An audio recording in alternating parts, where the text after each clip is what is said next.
guys, welcome to Peripheral Vision, and today we're taking a look at the Super Nintendo Mini, or if you'd prefer, the Super Nintendo Junior, Super Nintendo 2. It goes by a lot of names, but the technical name is SNES-101, and for those that are unfamiliar with this, no, it is not a cheap knockoff Nintendo clone console. It is actually legitimately a Super Nintendo and an official Nintendo product, but I don't blame you for not knowing what it is, because it's kind of an obscure thing. I mean, for collectors and stuff, it's pretty well known what this is, but for people that just know its more familiar predecessor, the angular original Super Nintendo, this kind of looks like a weird faked out version of it. And yeah, I get that. But nope, it's official Nintendo. So why did they make this? Well, to start off, they made it in 1997, which was a full 6 years after the original Super Nintendo was released, and I think they made it largely for a cost-efficient measure, something that if people still wanted to buy Super Nintendo games, they could have this as a cheaper way to play them. Now, if you're curious what they look like side by side, here we are. And obviously, there is a little bit of a size differential here. This is notably bigger. I wouldn't say that it's as drastic of a change as the original NES to the top loader. This is basically the same thing, only this is a sleeked, slimmed down version. And that was another selling point. This has a little bit more shelf space to it. However, there were some negative changes, I would say. This model does not have a eject button any longer. The reset button is up here. That's not a negative or a positive. The switch is a standard switch instead of, well, actually, you know, it's same switch, same cell switch.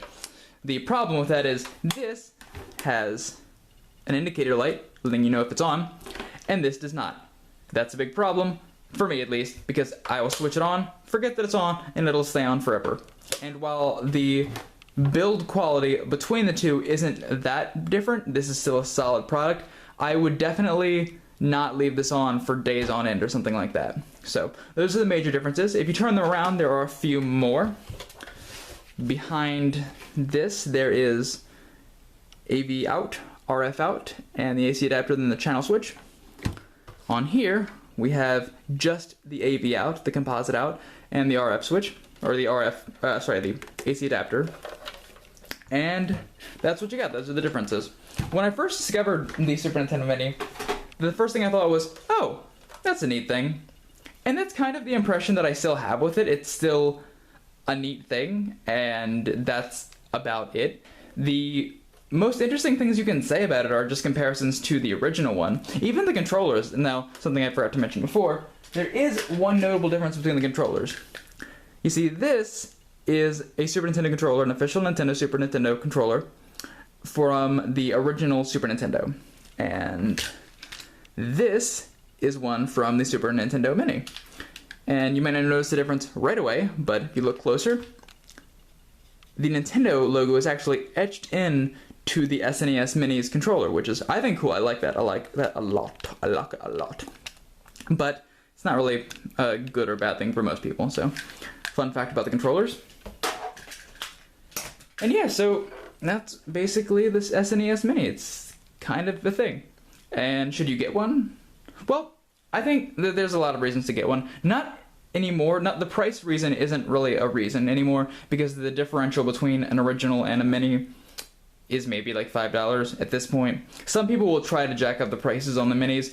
I would not buy a Super Nintendo Mini for more than $35. That's about where I'd be comfortable at. And later, whenever you watch this, the prices may be different, but that's about where I'd be at right now. And a Super Nintendo regular, I'd buy for like $30. So that's about it. But I would say it's cool. I would say it's a nice purchase because these are newer. They're newer systems by several years, so there's a good chance that these will work significantly better just because they're newer. There is one caveat, though, that I'm just now remembering. The Super Nintendo Mini, because back in the day, the company of Nintendo had a big fight with the people that make Game Genie, because they said, we don't want anything to alter our games. So they lost that case, and Game Genie went about its merry way. But for the Super Nintendo Mini, they fixed it. So you cannot use a Game Genie on the Super Nintendo Mini. You can still use a Super Game Boy, but you cannot use a Game Genie. And so, just in case you were wondering. Overall, I'd say, you know what, get the original one, because why not? If you can find a working original, I'd get an original, but these are a relatively good substitute. There's one final thing I would like to cover, though, and that is the boxes, because I have 2 Super Nintendo Mini boxes, and I don't really have any excuse to show them off in any other videos, so I'm going to go ahead and take my time to show them to you right now. And I think they're really, really cool. First off, we'll take a look at the base model SNES Mini box. I'm going to focus a bit. And I think you might be able to tell right away why I like it, because Super Mario RPG is on the cover, and I freaking love Super Mario RPG. And something cool about the Mini Models boxes is that they could advertise games that were released really late in the Super Nintendo's life cycle, because the Mini came out after the N64 came out, so this was coming out when, I think the last releases, they're like Donkey Kong Country 3 was a game that this could advertise, and the Super Mario RPG is obviously a later life cycle one. And, well, I'll show you the box. I'll show you the back real quick. First, let's look at the sides. Love, and then we got Donkey Kong, old school. Ooh, Mario again. And then we've got the back. And what's cool about this box, I think, is you see this thing right here?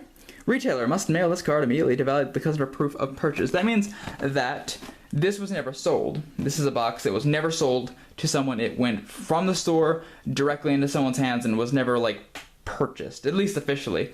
And I like that. I like that it's a cool little fun fact. That's why I keep the 2 boxes around. Well, this one is nostalgic and I like the Mario RPG. The other one you'll see in a second. So, the games they show on the back are Super Kirby Superstar, Tetris and Dr. Mario, F-Zero, which is actually one of the first games for the Super Nintendo.